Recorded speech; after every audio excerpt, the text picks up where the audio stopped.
بسم اللہ الرحمن الرحیم۔ عزیز طلبہ و طالبات، السلام علیکم ورحمۃ اللہ وبرکاتہ۔ امید ہے آپ سب خیر و عافیت کے ساتھ ہوں گے، اور اللہ پاک سے دعا ہے کہ وہ آپ کو اپنے حفظ و امان میں رکھے اور دنیا اور آخرت کی بھلائیوں سے سرفراز فرمائے، آمین اللہم آمین۔ تو جو آج کا ہمارا جو سبق ہے وہ ہماری ہم کا دوسرا حصہ ہے۔ ہم کے پہلے 4 اشارہ ہم پڑھ چکے ہیں، اور آخری 3 اشارہ کی تشریح جو ہے آج ہم سمجھنے کی کوشش کریں گے۔ تو آئیے ہم آج کا باقاعدہ اپنا جو لیسن ہے وہ شروع کرتے ہیں۔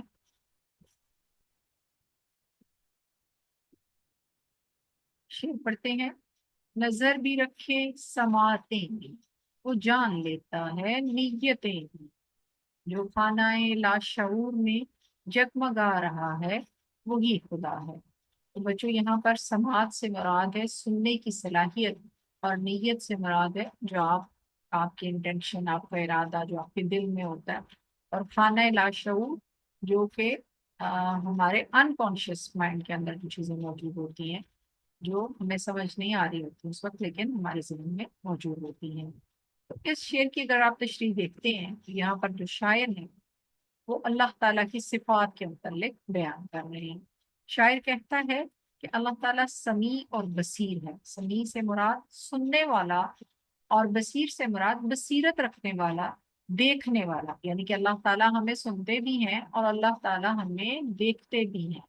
یعنی کہ اللہ تعالیٰ نظر بھی رکھتا ہے، اللہ تعالیٰ سب کچھ سنتا ہے۔ اس کائنات کے اندر جہاں کہیں بھی جو کچھ بھی ہو رہا ہے اللہ سے پوشیدہ نہیں ہے، اللہ سے چھپا ہوا نہیں ہے۔ سب کچھ اللہ تعالیٰ سن رہے ہیں اور سب کچھ اللہ تعالیٰ جان رہے ہیں۔ بے شک کوئی کام ہم کہیں بھی چھپ کر کریں وہ، اور ہم یہ سوچیں کہ ہمیں کوئی نہیں دیکھ رہا، اللہ کی ذات ہمیں دیکھ رہی ہے۔ انسان کہیں بھی چھپا ہوا نہیں ہے، یعنی کہ وہ کام جو ہمارے فرشتے بھی نہیں دیکھ سکتے، نہیں جان سکتے، اللہ تعالیٰ ان سے بھی واقف ہوتے ہیں۔ فار ایگزامپل، ہم دل کے اندر کوئی نیک ارادہ کرتے ہیں تو فرشتے تو اس سے واقف نہیں ہیں، وہ تو صرف اس چیز کو لکھیں گے کرامن کاتبین جو ہم منہ سے بولیں گے، جو ہم کریں گے، لیکن ہمارا دل کا ارادہ جو وہ اللہ جانتے ہیں۔ یعنی کہ ہم نے دل میں کوئی بات کی، جو کچھ سوچا، اللہ پاک اس سے بھی واقف ہوتے ہیں۔ تو وہ صرف انسان کو دیکھتا اور سنتا ہی نہیں ہے، بلکہ ہر چیز کا مکمل علم رکھتا ہے۔ اللہ ہمارے اتنے قریب ہیں کہ جیسے انسان کی شق رگ سے بھی زیادہ قریب ہے، جس سے انسان کی زندگی چل رہی ہے، انسان کی سانس چل رہی ہے، اس جگہ سے بھی اللہ ہمارے زیادہ قریب ہے۔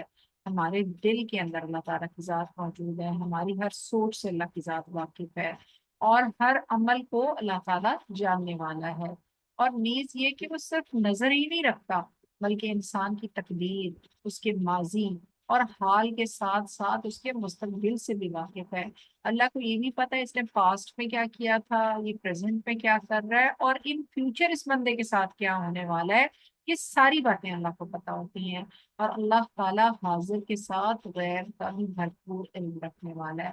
جو کچھ ہمیں نظر آ رہا ہے ہم وہی جانتے ہیں، بٹ اللہ تعالیٰ وہ سب کچھ جانتے ہیں جو ہمیں نہیں پتا کہ آنے والے وقت میں کیا ہونے والا ہے۔ ہم شاید اس کا اندازہ بھی نہیں کر سکتے آنے والے وقت کا، جو اللہ تعالیٰ کے پاس سب کچھ جو ہے محفوظ میں لکھا ہوا ہے۔ اللہ ہر چیز سے واقف ہے۔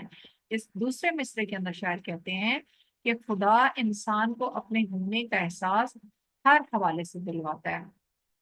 یعنی کہ اللہ تعالیٰ انسان کو احساس دلاتے ہیں کہ اللہ موجود ہے، اور وہ انسان کو ہدایت دیتا ہے۔ اگر اللہ ظاہری حالت میں انسان کے سامنے نہیں بھی آتا تو انسان کی سوچ میں، اس کے لاشعور میں اپنے ہونے کا احساس جو ہے وہ پیدا کر دیتا ہے۔ یعنی کہ بندے کو یہ احساس ہو جاتا ہے کہ کوئی ایسی ذات ہے، کوئی ایسی ہستی ہے جس نے اسے بنایا ہے، اور جو اس کو چلا رہی ہے، جو اس پوری دنیا کو چلا رہی ہے۔ اور اسی طرح وہ ہستی، وہ نظام ہستی کون چلا رہا ہے؟ اللہ کی ذات۔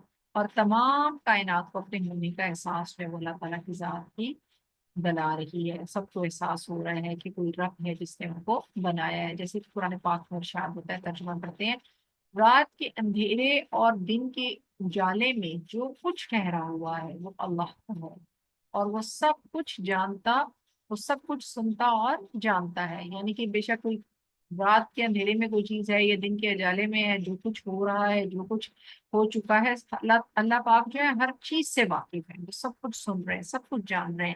ہمیں نہیں پتا ہوتا، لیکن ہمارے رب کو ضرور پتا ہوتا ہے کہ ہم کیا کرنے والے ہیں، ہمارے ساتھ کیا ہونے والا ہے، ہم کیا کر چکے ہیں، ہم بھول جاتے ہیں، لیکن ہمارے رب کے پاس ہر چیز محفوظ ہے۔ تو شاعر کہتا ہے کہ اللہ تعالیٰ وہ سب کچھ جانتا ہے، جو ہم چھپاتے ہیں اور جو ظاہر کرتے ہیں، کیونکہ اللہ سبحانہ تعالیٰ سے کوئی چیز زمین و آسمان میں چھپی نہیں رہ سکتی۔ اللہ ہمارے حالات سے بھی واقف ہے، اللہ پاک جو ہے ہماری ضرورتوں سے بھی واقف ہے۔ اللہ رحمان ہے، رحیم ہے، وہ ہمارے اوپر رحم بھی کرنے والا ہے، ہمارا مددگار بھی ہے۔ یہ جو اگلا شعر ہم دیکھتے ہیں، کسی کو تاج وقار بخشے، کسی کو ذلت کے غار بخشے، جو سب کے ماتھے پہ مہر قدرت لگا رہا ہے وہی خدا ہے۔ تو یہاں پر جو ہے شاعر بتاتا ہے کہ اللہ ہی کی وہ ذات ہے جو کسی کو بہت عزت دینے والی ہے، وقار بخشنے والی ہے، شان و شوکت دینے والی ہے، اور اللہ ہی کی ذات ہے جو کسی کو ذلت دینے والی ہے۔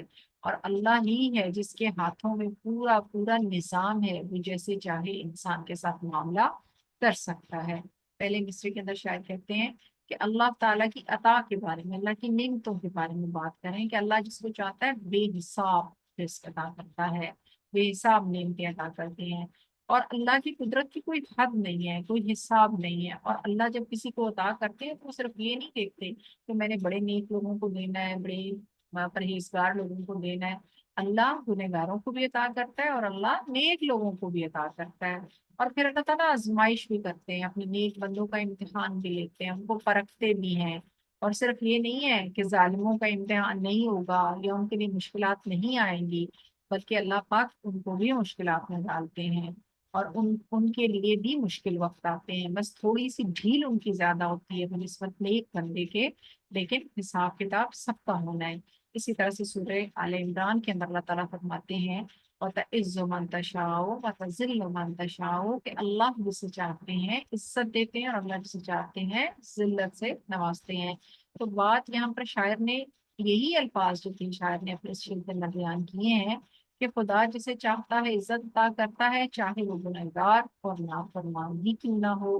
اور خدا انسان کو مہلت دیتا ہے، وقت دیتا ہے، تھوڑا سا اس کو تھوڑی ڈھیل دیتا ہے اور اسے عطا کرتا ہے، اس کے بعد اللہ حساب لیتا ہے۔ اور جب انسان کو سبق سکھانا ہوتا ہے، اس کو سزا دینی ہوتی ہے، تو اللہ پاک اس کو شدید ذلیل اور رسوا کر کے سارے زمانے کے لیے عبرت کا نشان بنا دیتے ہیں۔ تو یہ اللہ کا نظام ہے کہ وہ جسے جیسے چاہے آزما سکتا ہے، دے کر بھی اور لے کر بھی۔ آئیے بچوں، ہماری آج کی جو نظم ہے اس کا آخری شعر دیکھتے ہیں۔ سفید اس کا، سیاہ اس کا، نفس نفس ہے گواہ اس کا، جو شعلہ جاں جلا رہا ہے بجھا رہا ہے وہی خدا ہے۔